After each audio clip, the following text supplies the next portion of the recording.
స్థిరపరచువాడవు, బలపరచువాడవు, పడిపోయిన చోటే నిలబెట్టువాడవు, ఘనపరచువాడవు, హెచ్చించువాడవు, మా పక్షము నిలిచి జయమిచ్చువాడవు, స్థిరపరచువాడవు.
ఘనమైనవి నీ కార్యములు నా ఎడల, స్థిరమైనవి నీ ఆలోచనలు నా యేసయ్యా.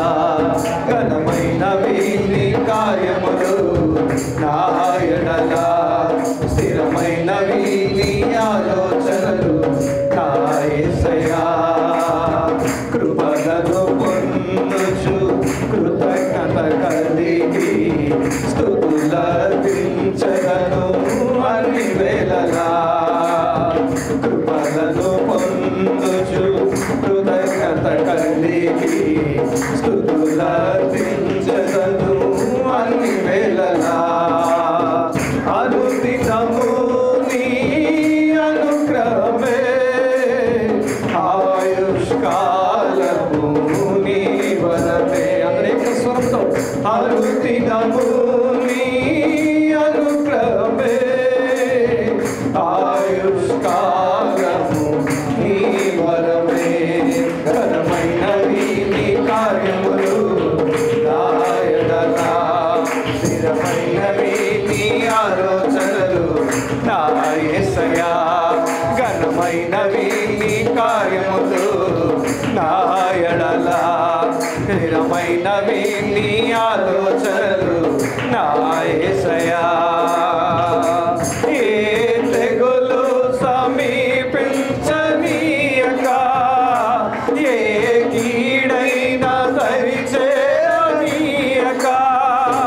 ఆపదలన్నీ తొలగే వరకు, ఆత్మలు నెమ్మది కలిగే వరకు, ఏ తెగులు సమీపించనీయక,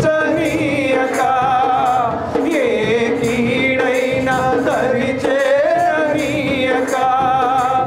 ఆపదలన్నీ తొలగే వరకు, ఆత్మలు నెమ్మది కలిగే వరకు, నా భారము మోసి బాసటగా నిలచి ఆదరించిరి.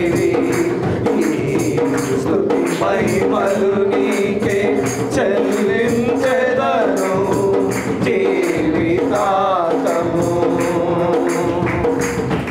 ఘనమైనవి నీ కార్యములు నా ఎడల, స్వరములు గట్టిగా, ఘనమైనవి నీ ఆలోచనలు నా యేసయ్యా, ఘనమైనవి నీ కార్యములు నా ఎడల, స్థిరమైనవి నీ ఆలోచనలు నా యేసయ్యా. నాకు ఎత్తైన కోటవు నీవే, నన్ను కాపాడు కేడము నీవే, ఆశ్రయమైన కొండవు నీవే, సర్వత కృపకాధారము నీవే. నాకు ఎత్తైన కోటవు నీవే, నన్ను కాపాడు కేడము నీవే, ఆశ్రయమైన కొండవు నీవే, శాశ్వత కృపకాధారము నీవే. నా ప్రతి క్షణమును నీవు దీవెనగా మార్చి నడిపించుచున్నావు. ఈ స్తుతి మహిమలు నీకే చెల్లించెదను జీవితాంతము. ఘనమైనవి నీ కార్యములు నా ఎడల, స్థిరమైనవి నీ ఆలోచనలు నా యేసయ్యా, ఘనమైనవి నీ కార్యములు నా ఎడల, స్థిరమైనవి నీ ఆలోచనలు నా యేసయ్యా. నీ కృప తప్ప వేరొకటి లేదయా, నీ మనసులో నేనుంటే చాలయా, బహుకాలముగా నేనున్న స్థితిలో నీ కృప నాయన చాలునంటివే. నీ కృప తప్ప వేరొకటి లేదయా, నీ మనసులో నేనుంటే చాలయా, బహుకాలముగా నేనున్న స్థితిలో నీ కృప నాయన చాలునంటివే. నీ అరచేతిలో నన్ను చెప్పుకుంటివి, నాకిది కొదువా. ఈ స్తుతి మహిమలు నీకే చెల్లించెదను జీవితాంతము. ఘనమైనవి నీ కార్యములు నా ఎడల, స్థిరమైనవి నీ ఆలోచనలు నా యేసయ్యా, ఘనమైనవి నీ కార్యములు నా ఎడల, స్థిరమైనవి నీ ఆలోచనలు నా యేసయ్యా. కృపలను పొందుచు కృతజ్ఞత కలిగి స్తుతులర్పించెదను అన్ని వేళలా. కృపలను కృపలను పొందుచు కృతజ్ఞత కలిగి స్తుతులర్పించెదను అన్ని వేళలా అనుదినము నీ అనుగ్రహమే ఆయుష్కాలము నీ వరమే అనుదినము నీ అనుగ్రహమే ఆయుష్కాలము నీ వరమే ఘనమైనవి నీ కార్యములు నా ఎడల స్థిరమైనవి నీ ఆలోచనలు నా యేసయ్యా ఘనమైనవి నీ ఆలోచనలు నా ఎడల స్థిరమైనవి నీ ఆలోచనలు నా యేసయ్యా ఘనమైనవి నీ కార్యములు నా ఎడల స్థిరమైనవి నీ ఆలోచనలు నా యేసయ్యా ఘనమైనవి నీ కార్యములు నా ఎడల స్థిరమైనవి నీ ఆలోచనలు నా యేసయ్యా కృపలను పొందుచు కృతజ్ఞత కలిగి స్తుతులర్పించెదను అన్ని వేళలా కృపలను పొందుచు కృతజ్ఞత కలిగి స్తుతులర్పించెదను అన్ని వేళలా అనుదినము నీ అనుగ్రహమే ఆయుష్కాలము నీ వరమే అనుదినము నీ అనుగ్రహమే ఆయుష్కాలము నీ వరమే ఘనమైనవి నీ కార్యములు నా ఎడల స్థిరమైనవి నీ ఆలోచనలు నా యేసయ్యా ఘనమైనవి నీ కార్యములు నా ఎడల స్థిరమైనవి నీ ఆలోచనలు నా యేసయ్యా ఆరాధన స్తుతి ఆరాధన ఆరాధన స్తుతి ఆరాధన ఆరాధన స్తుతి ఆరాధన ఆరాధన స్తుతి ఆరాధన ఆరాధన స్తుతి ఆరాధన ఆరాధన స్తుతి ఆరాధన ఆరాధన స్తుతి ఆరాధన ఆరాధన స్తుతి ఆరాధన ఆరాధన స్తుతి ఆరాధన ఆరాధన స్తుతి ఆరాధన. ప్రభు అయినటువంటి యేసుక్రీస్తు నామములో మీ అందరికీ నా హృదయపూర్వక వందనాలు చెల్లిస్తున్నాం. అందరూ కూడా వందనాలు. ఈ దినాన లూకాసు వార్త 10వ అధ్యాయము 30 నుండి 37వ వచనము వరకు చదువుకుందాం. అందుకు యేసు ఇట్లా నేను ఒక మనుషుడు యెరూషలేము నుండి యెరికో పట్టణమునకు దిగి వెళ్ళుచు దొంగల చేతిలో చిక్కెను. వారు అతని బట్టలు దోచుకొని అతని కొట్టి కొరప్రాణముతో విడిచిపోయిరి. అప్పుడు ఒక యాజకుడు ఆ త్రోవను వెలుట తటస్థించెను. అతడు అతనిని చూచి ప్రక్కగా పోయెను. అలాగుననే లేవీయుడొక్కడు ఆ చోటికి వచ్చి చూచి ప్రక్కగా పోయెను. అయితే ఒక సమరయుడు ప్రయాణమై పోవచ్చు అతడు పడి ఉన్న చోటికి వచ్చి అతనిని చూచి అతని మీద జాలిపడి దగ్గరికి పోయి నూనెయు ద్రాక్షరసమును పోసి అతని గాయములను కట్టి తన వాహనము మీద ఎక్కించి ఒక పూట కూలవాని ఇంటికి తీసుకొని పోయి అతన్ని పరామర్శించాడు. మర్నాడు అతడు 2 దేనారములు తీసి ఆ పూట కూలవానికి ఇచ్చి ఇతని పరామర్శించుము, నీవు ఇంకేమైనాను ఖర్చు చేసిన ఎడలా నేను మరలా వచ్చినప్పుడు అది నీకు తీర్చెదనని అతను చెప్పి పోయెను. కాగా దొంగల చేతిలో చిక్కిన వానికి ఈ ముగ్గురులో ఎవరు పొరుగువాడైనని నీకు తోచుచున్నదని యేసు అడగగా అతడు అతని మీద జాలిపడిన వాడే. అందుకు యేసును నీవు వెళ్ళి అలాగూ చేయుము. దేవునికి స్తోత్రం చెల్లిద్దాం ప్రియులారా. ప్రియ దేవుని బిడ్డలారా, ఈనాటి దినాన్న పరిశుద్ధ లేఖన భాగంలో చాలా చక్కగా పరిశుద్ధాత్మ దేవుడు మనతో మాట్లాడుతున్నాడు. పొరుగువారు ఎవరు అనే ప్రశ్నతో ప్రారంభమవుతుంది. దేవుడు అంటున్నాడు, నీ పొరుగువారిని ప్రేమించమంటున్నాడు. ఇది చాలా ప్రాముఖ్యమైనటువంటి మాట దేవుని బిడ్డలారా.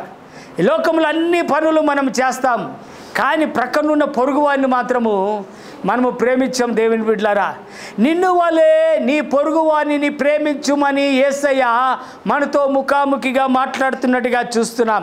ఈ యొక్క భాగంలో ఈ యొక్క లూకాసు వార్త 10వ అధ్యాయం 30వ వచనములు చూస్తే, ఒక మనుష్యుడు యెరూషలేము నుండి యెరికో గురించి మనం తర్వాత ధ్యానిద్దాం. యెరూషలేము అనగా మన తల్లి, దేవుని మందిరం. యెరూషలేము అనగా సమాధాన గృహం. యెరూషలేము అనగా ఐక్యత కలిగి అందరము కూడా దేవుని బిడ్డలుగా కుటుంబముగా మనముండే ప్రజలము. యెరూషలేము దేవునికి సాదృశ్యమవుతుందంటే మత్తయి సువార్త 5వ అధ్యాయం 35వ వచనములో మాట సెలవిస్తుంది. భూమి తోడని వద్దు, అది ఆయన పాదపీఠము. యెరూషలేము తోడని అనవద్దు, అది మహారాజు పట్టణము. యెరూషలేము అనగా మహారాజు పట్టణం. మన రాజులకు రాజు, ప్రభువులకు ప్రభు, దేవాది దేవుడు ఎవరండి? మన ప్రభు అయిన యేసుక్రీస్తు. ఈ యొక్క మందిరము ఎవరిదంటే మన యేసయ్యది. యేసయ్య అంటున్నాడు, ఈ మందిరము నా ప్రార్థనా మందిరం అనబడునని చాలా చక్కగా తేటగా మన యేసయ్య మనతో మాట్లాడుతున్నాడు. యెరూషలేము అనగా మహారాజు పట్టణం అంట. యెరూషలేము అనగా సమాధాన స్వాస్యము. ఈ లోకంలోనికి ఎక్కడ సమాధానం దొరకకున్నా, నీ బంధువుల దగ్గర సమాధానం దొరకకపోవచ్చునేమో, మీ యొక్క స్నేహితుడి దగ్గర నీకు సమాధానం దొరకకపోవచ్చునేమో, నువ్వు చేసే ఉద్యోగాల దగ్గర సమాధానం దొరకకపోవచ్చునేమో, యేసయ్య సన్నిధిలో నీకు సమాధానము దొరుకుతుంది. దేవునికి స్తోత్రం కలుగును గాక. హల్లెలూయా. ప్రియా దేవుని బిడ్డలారా, యెరూషలేముకున్నటువంటి ప్రత్యేకమైనటువంటి అర్థాలు నేనే మీతో పంచుకోవాలని ఆశిస్తూ ఉన్నాను. యెరూషలేము అనగా సమాధానము. దేవుని మందిరములోకి వచ్చినప్పుడు నీకు సమాధానము దొరుకుతుంది. యెరూషలేములో అనగా దేవుని మందిరములో నీకు పరిశుద్ధము, పవిత్రత, ఎంతో చక్కగా నువ్వు దేవుని సన్నిధిలో పవిత్రమైన హృదయంతో ఉంటావు. మూడవది, యెరూషలేముకు వచ్చినప్పుడు యెరూషలేములో ఉన్నంతసేపు నీ జీవితంలో, నీ కుటుంబంలో, నీ యొక్క ఉద్యోగంలో ఉండొచ్చు, నీకు ఆశీర్వాదము దొరుకుతుంది. అలాగే దేవుని బిడ్డలారా, యెరూషలేములో నీకు జీవము దొరుకుతుంది. హల్లెలూయా. నీకు జీవము దొరుకుతుంది. యెరూషలేములో ఉన్నప్పుడు నీవు ఉన్నతమైనటువంటి అనుభవంలోకి వెళ్తావని బైబిల్ చెప్తుంది. ప్రియులారా, దేవునికి స్తోత్రం. యెరూషలేము అనగా పరలోక సంబంధమైన అనుభవము కలిగినటువంటి వారము. ప్రియులారా, భూమి మీద నీకు సమాధానము దొరకకపోవచ్చు, కానీ పరలోకంలో శాంతి, సమాధానము, దీర్ఘశాంతము, ప్రేమ, కరుణ, దయ, జాలి దేవుని యొక్క సన్నిధిలో మనము పొందుకోగలుగుతాం. దేవునికి స్తోత్రం. ఈ యెరూషలేములో ఇంత మహత్తరమైనటువంటి, సంతోషకరమైనటువంటి ఆశీర్వాదాలు ఉంటే ఒక మనుషుడంట ఆ యొక్క యెరూషలేము అనుభవంలో నుంచి, యెరూషలేము నుండి అదే లూకాసు వార్త 10వ అధ్యాయం 30వ వచనంలో అతడు దిగి వస్తా ఉన్నాడట. ఎక్కడికి దిగి వస్తున్నాడు? యెరికోకి దిగి వస్తున్నాడు. దేవుని బిడ్డలారా, యెరికో పట్టణమును దిగి వచ్చుచు అని ఇక్కడ వ్రాయబడినది. ప్రియులారా, యెరికో ఎందుకు దిగాల్సి వచ్చింది? నీవు మాటికి ఎదగాల, ఫలించాలా, విస్తరించాలా, మీరు ఆశీర్వదించబడాలా. యెరూషలేములో నీకు దీవెనలు వస్తాయి, యెరూషలేములో ఆశీర్వాదాలు వస్తాయి. కానీ యెరూషలేము మందిరమును విడిచిపెట్టి, ఆశీర్వాదపు గృహమును విడిచిపెట్టి ఎక్కడికి వెళ్తున్నాడు ఈయన? ఒక శాపగ్రస్తమైన యెరికో పట్టణము వరకు దిగి వెళ్తున్నాడట. మనము దిగజారిన స్థితిలో ఉండకూడదు, మనము నానాటికి ఎదగాల. ప్రియ దేవుని బిడ్డలారా, యోషువ గ్రంథములో 6వ అధ్యాయం 26వ వచనములో మీ బైబిల్ తెరిచి చూసినట్టయితే యెహోషువ గ్రంథం 6వ అధ్యాయం 26వ వచనములో, ఆ కాలమున యెహోషువ జనుల చేత శపథము చేయించి వారికి ఇలాగి ఆజ్ఞాపించెను, ఎవరు యెరికో పట్టణమును కట్టింతురో వాడి దృష్టికి శాపగ్రస్తుడగును, వాడు దాని పునాది వేయగా వాని జ్యేష్ఠ పుత్రుడు చచ్చును. యెరికో అది శాపగ్రస్తమైన స్థలమని యెహోషువ భక్తుడు మనకు తెలియపరుస్తున్నాడు. దేవుని బిడ్డలారా, ఇప్పుడు వరకు కూడా యెరూషలేములో ఉన్నంతసేపు నీవు ఆరాధన ఆశీర్వాదమును పొందుకున్నావు, దేవునిని మహిమపరచడానికి దేవుడు నీకు కృప ఇచ్చాడు. కానీ ఎప్పుడైతే యెరూషలేము నుండి ఉన్నతమైన స్థితి నుండి యెరూషలేము నుండి యెరికోకు దిగి వెళుతున్నప్పుడు యెరికోలో ఏం జరుగుతుందండి? శ్రమలండి. యెరికోలో శ్రమలు ఉన్నాయి, యెరికోలో పాపం ఉంది, యెరికోలో శాపం ఉంది. దేవుని బిడ్డలారా, యెరికోలో మరణం ఉన్నది. ఎవడు ఆ యొక్క పునాది రాయి కడతారో వాని జ్యేష్ఠ పుత్రుడు మరణిస్తాడట. మరణం ఉంటుంది. యెరికో దిగజారిన పరిస్థితి అనగా పతనమైనటువంటి అనుభవంలోకి వెళతారు. ఆఖరికి యెరికో భూ సంబంధమైన వాటిని మనం అనుభవిస్తాం. దేవుని బిడ్డలారా, ప్రియ దేవుని బిడ్డలారా, ఈ యెరూషలేము మన యొక్క 27 కిలోమీటర్లు దూరంలో సముద్రము మట్టానికి దాదాపుగా 150 మీటర్ల దిగువ ఉన్నది. ప్రియ దేవుని బిడ్డలారా, యెరూషలేము రాజైన దేవుని నగరమని అనగా దేవుని పరిశుద్ధ మందిరమని, అది బెత్లెహేమని, అది దేవుని సన్నిధని, దేవుని సన్నిధిలో మొక్కరించే అనుభవం మనకున్నదని మనము చూస్తూ ఉన్నాం. ప్రియులారా, ఈ మనుషుడంట ఆశీర్వాదకరమైనటువంటి సమాధానకరమైనటువంటి శాంతికరమైన స్థితిలో నుండి శాపగ్రస్తమైన స్థితికి దిగి వెళుతూ ఉన్నాడు. ప్రియులారా, మనం ఎలా ఉన్నాం? ఎదుగుతున్నామా? ఉన్నతమైన అనుభవంలోకి వెళ్తున్నామా? పరిశుద్ధ యాజక సమూహముగా దేవునిని ఘనపరచగలుగుతున్నామా? దేవుని మహిమపరిచే యాజక సమూహముగా మనం ఉంటున్నామా? మనం పరీక్షించుకుందాం ఈ దినాన. దేవుని బిడ్డలారా, మనిషి యొక్క పతనాన్ని గురించి చూస్తున్నట్టుగా మనం చూస్తున్నాం. దేవుని బిడ్డలారా, ఇక్కడ మొట్టమొదటిగా దిగి వెళ్ళిపోతున్నాడు, అంటే పతనానికి దారి తీస్తుంది. ఎప్పుడైతే నీవు నేను దేవుని యొక్క సన్నిధి నుంచి దూరముగా వెళ్ళిపోతామో, లేకపోతే ఆశీర్వాదము నుంచి ఆ యొక్క దొంగల చేతిలో, లేకపోతే ఆ యొక్క యెరికోకి దిగి వెళ్ళిపోతుంటే ఆత్మీయంగా పతనం అయిపోతే, అదే లూకాసు సువార్త 10వ అధ్యాయం 30వ వచనములు చూసినట్టయితే అతను ఏమన్నాడట? దారిలో వెళ్తా ఉంటే దొంగల చేతిలో చిక్కాడట. దొంగల చేతిలో చిక్కాడట. ప్రియ దేవుని బిడ్డలారా, ఎప్పుడైతే దేవునికి మనం దూరం అయిపోతామో, దేవుని సన్నిధి నుండి మనం ఎప్పుడైతే దూరముగా పారిపోతామో, ఆశీర్వాదం పోగొట్టుకుంటావు, సమాధానం పోగొట్టుకుంటావు.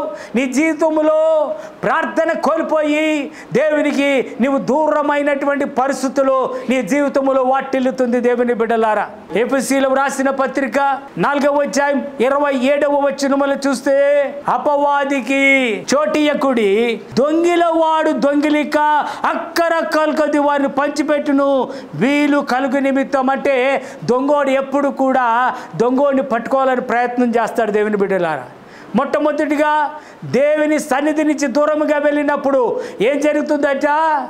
దొంగోడి చేతిలో పట్టుపడతాం. దొంగ ఎవరండి? సాతాను గాడు. దొంగ సాతాను. అపవాది గర్జించు సింహము వలె ఎవరిని మృక్కుదునా అని ఎదురు చూస్తూ ఉంటాడు. ప్రియులారా, మనం దేవునికి దూరమైనప్పుడు, మన ఆత్మీయ జీవితము పతనమైనప్పుడు, ప్రార్థనకి మనము దూరం అయిపోయినప్పుడు ఏం జరుగుతుందో తెలుసా? దేవుని బిడ్డలారా, దొంగ అయిన సాతాను మనల్ని దోచుకుంటాడు, మనల్ని మన ఆత్మీయ స్వభావాన్ని దొంగిలిస్తాడు, మన యొక్క పరిశుద్ధతను దొంగిలిస్తాడు. ప్రియులారా, ఏం దోచుకున్నాడట? ముందు ఏం చేశాడండి? ఆయన దిగజారిపోతే దేవుని ఆశీర్వాదం పోగొట్టుకున్నాడు. రెండవది, దొంగల చేతిలో చిక్కాడు. మూడవది, బట్టలు దోచుకున్నాడు. దేవుని బిడ్డలారా, మీరు చూడండి, చక్కగా తెల్ల బట్టలు వేసుకుని వచ్చారు ఈరోజు. తెల్లటి బట్టలు, దేవుని యొక్క వస్త్రములు ధరించుకొని దేవదూతల్లాగా వచ్చారు మీరు ఈ రోజున. నాకెంత సంతోషం వేస్తుంది. ఒక దైవజనుడిగా కావాల్సింది ఏంటంటే పరిశుద్ధత, పరిశుద్ధులు, యాజక సమూహం పరిశుద్ధతలో ఉండాలి. దేవునికి మహిమ కలుగును గాక. అయితే దేవుని బిడ్డలారా, ఈయన యెరూషలేములో ఉన్నంతసేపు ఆయన దగ్గర మంచి పరిశుద్ధ వస్త్రాలు ఉండేయట. యెరూషలేములో ఉన్నంతసేపు మంచి పరిశుద్ధ వస్త్రాలు. ఏంటా పరిశుద్ధ వస్త్రాలండి? నీతి వస్త్రమును. జాగ్రత్తగా మీరు వినాలి. దేవుని మందిరములో ఉన్నంతసేపు నీకు దేవుడు నీతి వస్త్రాలు ఇస్తాడట. నేను నీతిని వస్త్రముగా ధరించి తిని గనుక అది నన్ను ధరించింది. మందిరములో నీతి అనే వస్త్రము నీకుంది దేవుని బిడ్డలారా. రెండవది కీర్తనలు 30వ కీర్తన 12వ వచనం మనం చూస్తే, నీవు గోనె పట్ట విడిపించి సంతోష వస్త్రమును నాకు ధరించి వేశావు. దేవుని సన్నిధిలో సంతోషం అండి. దేవుని సన్నిధిలో ఆనందం ఉంటుందండి. ఈరోజు మీరందరూ నేనందరూ ఉన్నావచ్చే బయట దొరకనటువంటి సంతోషము పరిశుద్ధ మందిరములో మనకి సంతోషం దొరుకుతుంది ప్రియులారా. మొదటిది నీతి వస్త్రము, రెండవది సంతోష వస్త్రము, మూడవది యోహాను సువార్త 20వ అధ్యాయము 12వ వచనము చూస్తే, తెల్లని వస్త్రములు ధరించిన 2 దేవదూతలు యేసు దేహమునకు ఉంచబడిన స్థలముకు వచ్చారట. తెల్లని వస్త్రములు ధరించుకొని. ప్రియ దేవుని బిడ్డలారా, ఈ తెల్లని వస్త్రాలు దేనికి సాదృశ్యం అంటే పరిశుద్ధమైన పవిత్రమైన తెల్లని వస్త్రములు పరిశుద్ధకు సాదృశ్యంగా ఉంటుంది. దేవునికి స్తోత్రం కలుగును గాక. ఇప్పుడు పౌలు భక్తుడు అంటాడు, నేను పరిశుద్ధుడై ఉండులాగిన మీరును కూడా పరిశుద్ధుడై ఉండుడి అని చక్కగా పౌలు భక్తుడు మనతో మాట్లాడుతున్నాడు. ప్రియ దేవుని బిడ్డలారా, అది ఇక్కడ 3వ అధ్యాయం 21వ వచనములో, దేవుడైన యెహోవా ఆదామునకును అతని భార్యకును చర్మపు చొక్కాయలను చేయించి వాడికి తొడిగించెను. ఆదామమ్మలు పాపం చేశారు.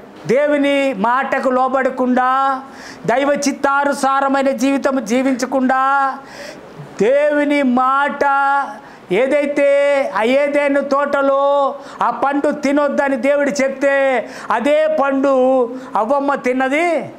దాంతోపాటు ఆదాము గురించి ఇద్దరు పాపం చేశారు. దేవుడు చాలా ప్రేమగలవాడండి.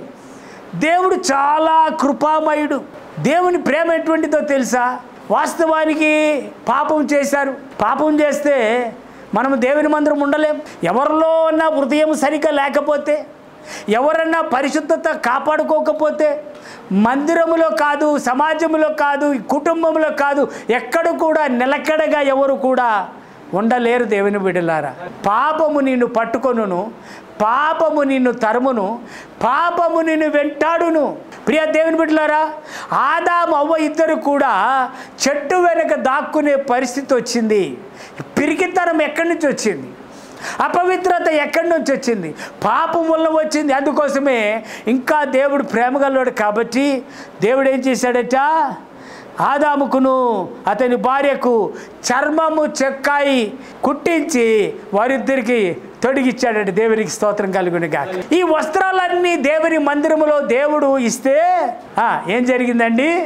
ఆశీర్వాదం అనే మందిరములో, ఆశీర్వాదం అనేటువంటి యెరూషలేములో నుండి ఆత్మీయంగా దిగజారిపోతే ఈ యొక్క ఆశీర్వాదాలన్నీ కూడా నీతి వస్త్రం ఉండొచ్చు, సంతోష వస్త్రం ఉండొచ్చు, పరిశుద్ధమైన వస్త్రం ఉండొచ్చు, లేకపోతే సిగ్గు శీలానికి అంటే అపవిత్ర ఈ యొక్క నగ్నమైన శరీరము కనపడకుండా ఉండేటట్టుగా మన దేవుడు ఏం చేశాడంటే వాళ్ళకి చర్మపు చెక్కాయి తొడిగించి కుట్టి తన చేతులతో, ఫస్ట్ టైలర్ అంట ఆయన కుట్టి ఆయన చేతులతో వాళ్ళిద్దరికి బట్టలు తొడిగిచ్చాడట. దేవునికి మహిమ కలుగును గాక. మందిరములో ఉంటే ఇటువంటి ఆశీర్వాదాలు నీకు నాకు దొరుకుతాయి.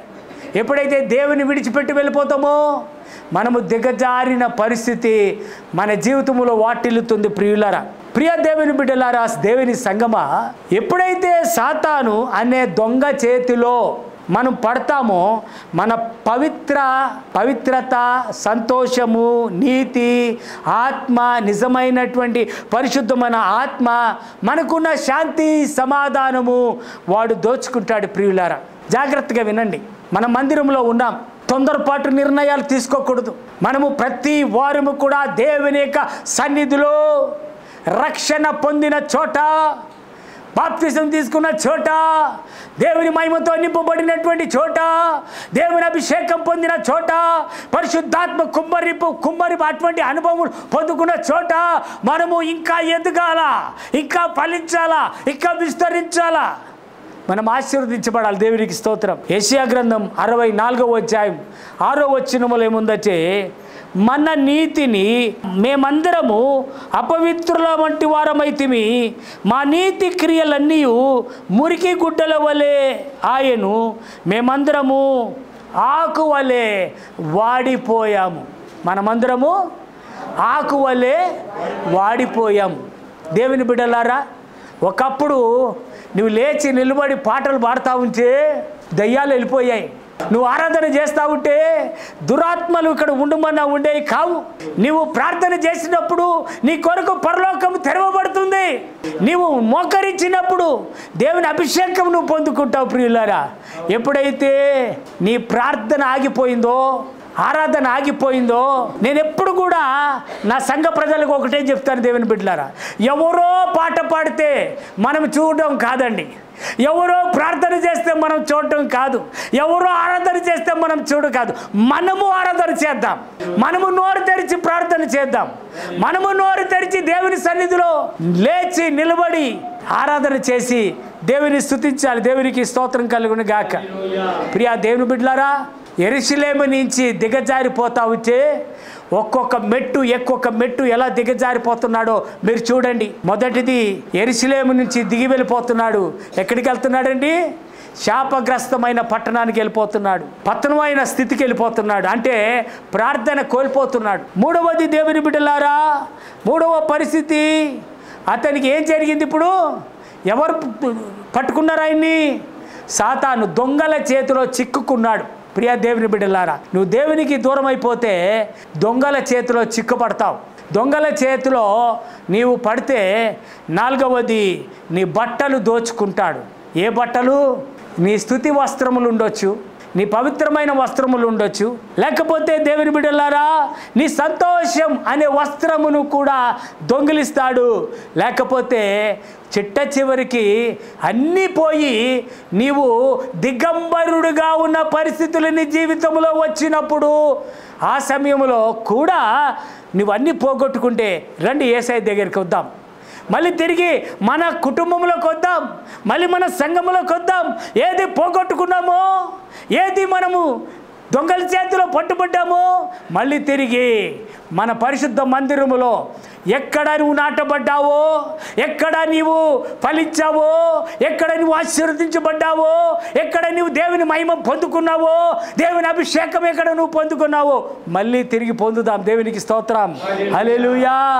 ఆ యొక్క సిగ్గు శీలానికి సాదృశ్యమైనటువంటి ఆ దిగంబరత్వమును కోల్పోయి యేసయ్య దగ్గరకు వస్తే మళ్ళీ నూతన వస్త్రములను దేవుడు నీకు కుట్టించడానికి దేవుడు సిద్ధంగా ఉన్నాడు. దేవునికి స్తోత్రం. ఏమండి, దిగజారిపోతే ఏ పరిస్థితి వస్తుంది అండి? నీ వస్త్రాలు దొంగిలించడమే కాదు, ఆఖరికి వాడు నిన్ను ఊరికనే వదిలిపెట్టడు, నిన్ను గాయపరుస్తాడు. దేవుని బిడ్డలారా, నువ్వు దేవునికి దూరం అయినప్పుడు నీకు గాయం ఒకటే మిగులుతుంది. పిల్లి ఎలక సంగతి తెలుసా? మీకు ఎంతమందికి తెలుసు? పిల్లి ఎలకని డైరెక్ట్గా చంపదు. డైరెక్ట్ ఎప్పుడైనా చంపుతుందా? చంపదు. దానిని చచ్చే వరకు కూడా అది ఎక్కడ మూలను తిరుగుతుందో అక్కడి వరకు నువ్వు అలసిపోయి సొలిసిపోయే వరకు ఆ యొక్క పిల్లి ఎలకనక తిరుగుతూనే ఉంటుంది. మొదటిది. రెండవది, బాగా అలసిపోయి మూర్చిల్లిపోయి అది ఒక మూలను పడిపోయి అమ్మ ఇంకా చాలు అనుకున్న పరిస్థితుల్లో అప్పటికీ నిన్ను చావనివ్వదు. ఏం చేస్తుంది? ఆ కుడికాలు తీసి వేసి ఒక దెబ్బేస్తుంది దానికి. అప్పటికి నువ్వు చావవు, అది చావదు. దిగంబరత్వం. ఆత్మీయ జీవితం పతనం అంటే ఇదే. ప్రార్థన కోల్పోవడం అదే. ఒకప్పుడు నీ జీవితంలో నీవుగా ప్రార్థన చేసి దేవుని అభిషేకం పొందుకున్న నీవు ఈరోజు దైవ సంగమా, ఈరోజు పరిశుద్ధాత్మ శక్తిని పొందుకున్న నీవు ఎవరో ప్రార్థన చేస్తే కాదు, నీవు ప్రార్థన చేసి పరలోక మహిమను పొందుకోవాలి. దేవునికి స్తోత్రం. ప్రియా దేవుని బిడ్డ, ఏం జరిగిందంట? గాయపరచబడ్డాడు. ఆ యొక్క పిల్లి ఏం చేస్తుందో తెలుసా? ఆ ఎలకని కొట్టి కొట్టి కొట్టి ఇంకా లాభం లేదనుకుని ఉంటే అప్పుడు దాన్ని మెడ పట్టుకుంటుంది. పిల్లి ఎలక మెడ పట్టుకుని బాగా చీల్చేసి రక్తం అంతా వచ్చేసి మొత్తం అంతా కూడా తినేస్తుంది. సాతాన్ గాడి లక్ష్యం అది. దురాత్మ ప్రభావం, దొంగోడు లక్షణం. దేవుని బిడ్డలారా, ఈరోజు పరిశుద్ధాత్మ దేవుడు నీతో మాట్లాడుతున్నాడు. అదే కాదు దేవుని బిడ్డలారా, యెషయా గ్రంథం 1వ అధ్యాయం 4 నుండి 6వ వచనములు చదివితే, యెషయా గ్రంథం 1వ అధ్యాయం 4 నుండి 6వ వచనములు, పాపిష్టి జనమా, దోషభరితమైన ప్రజలారా, దుష్ట సంతానమా, చెరుపు చేయి పిల్లలారా, మీకు శ్రమ. వారు యెహోవాను విసర్జించి ఉన్నారు, ఇశ్రాయేలు పరిశుద్ధ దేవుని దూషించుచున్నారు, ఆయనను విడిచి తొలగిపోయి ఉన్నారు. నిత్యము తిరుగుబాటు చేయొచ్చు, మీరేలా ఇంకను కొట్టబడుదురు.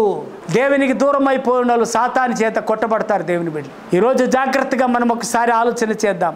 నీవు ఒకప్పుడు ఏ స్థితిలో ఉండేవాడి? నా అక్కలారా, నా చెల్లులారా, నాన్నలారా, నా తమ్ముళ్ళారా, నా శ్రేష్టమైన సంఘమా, ఒకప్పుడు నీ స్థితి ఎలా ఉండేది? నువ్వు పరిశుద్ధతలో ఆత్మాభిషేకంతో నింపుకొని దేవుని సన్నిధిలో పాటలు పాడుతూ గంతులు వేస్తూ దేవుని గనపరుస్తూ ఉన్నటువంటి ఆ స్థితిలో దేవునికి దూరం అయిపోతే దేవుడు ఏమని పిలుస్తున్నాడండి? ఓ పాపిష్టి జనమా, దోషభరితమైన ప్రజలారా, దుష్ట సంతానమా, చెరుపు చేయి పిల్లలారా, మీకు శ్రమ. వారు యెహోవాను విసర్జించి ఉన్నారు. దేవుని సన్నిధిని విడిచిపెట్టారు, దేవుని సంఘమును విడిచిపెట్టారు, దేవుని పరిశుద్ధతను కోల్పోతున్నారు. ప్రియులారా, ఇశ్రాయేలు పరిశుద్ధ దేవుని దూషిస్తారు. దేవుని బిడ్డలారా, యెరూషలేముని దూషించే పరిస్థితి ఎందుకు వచ్చింది? ప్రియా దేవుని బిడ్డలారా, ఈ సామెతలు 23వ అధ్యాయం 32వ వచనములు చూస్తే, పిమ్మట అది సర్పము వలె కరుచును, కట్ల పాము వలె కాటివేయును. పాపం ఎటువంటిదట? నువ్వు దేవునికి దూరం అయిపోతే పాపం ఏం చేస్తుందట? పిమ్మట అది సర్పము వలె కరుచును, కట్ల పాము వలె కాటు వేస్తుంది. పాము కాటేస్తే మనిషి బ్రతుకుతాడా? అలాగే పాము కూడా కాటేస్తే నువ్వు బ్రతుకు, నేను బ్రతుకును. సర్పముతోటి మనకు అవసరం లేదు దాంతో. ఎందుకు దేవుని బిడ్డలారా, వాక్యం ఏం చెప్తుందంటే పాపము సర్పముతో సమానము. వాక్యం ఏం చెప్తుంది? రోమా 6వ అధ్యాయం 23వ వచనములో ఏముందంటే, ఏలయనగా పాపము వలన వచ్చు జీతము మరణము. ఏలయనగా పాపము వలన వచ్చు జీతము మరణము. ప్రియా దేవుని బిడ్డలారా, ఈ మనుషుడు మందిరాన్ని విడిచిపెట్టి, ఈ మనిషి దేవుని సన్నిధిని విడిచిపెట్టి దిగజారి శాపగ్రస్తమైన లోకములోకి వెళ్ళిపోతున్నాడు. చిట్ట చివరికి ఆత్మీయ జీవితము పతనమైపోయే పరిస్థితి ఆయనకు ఉంది. అక్కడితో ఆగిపోయిందండి. ఇంకొక మెట్టు దిగజారుతున్నాడు.